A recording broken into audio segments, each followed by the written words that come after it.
માળિયાહાટીના તાલુકાના જલંગર પાસે આવેલ એક ફાર્મ હાઉસમાં દારૂની મહેફિલ માણતા બે પુરુષ એક મહિલા સહિત ફાર્મ હાઉસ સંચાલકને પકડી કાયદેસરની કડક કાર્યવાહી કરતી માળિયાહાટીના પોલીસ.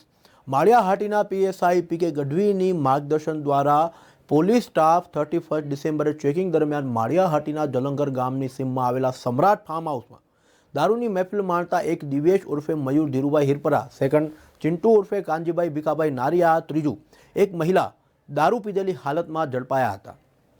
જેમાં ચોથું રણજીતભાઈ કાનાભાઈ ડોડિયા સમ્રાટ ફાર્મ હાઉસમાં પથિક સોફ્ટવેરમાં ઉતારુઓની ઓનલાઈન એન્ટ્રી નહીં કરાતા હોટલ સંચાલક વિરુદ્ધ કડક કાર્યવાહી માળિયાહાટીના પોલીસે કરી હતી. આ રેડ દરમિયાન મોબાઈલ નંગ 2 તથા મુદ્દામાલ 10,000 કબજે કરીને માળિયાહાટીના પોલીસ જુદી જુદી કલમ લગાડી માળિયાહાટીના પોલીસ સ્ટેશનમાં ગુનો દાખલ કર્યો હતો. પીએસઆઈ પીકે ગઢવી, હિતેશભાઈ બલદાણિયા, વિમલભાઈ ડોબરિયા, અરુણભાઈ મહેતા, રાજેન્દ્રસિંહ પરમાર, પ્રકાશભાઈ જેબલિયા, વુમન પોલીસ કોન્સ્ટેબલ રેખાબેન કાગડા સહિત પોલીસ સ્ટાફ સાથે આ ઉમદા કામગીરી કરી હતી.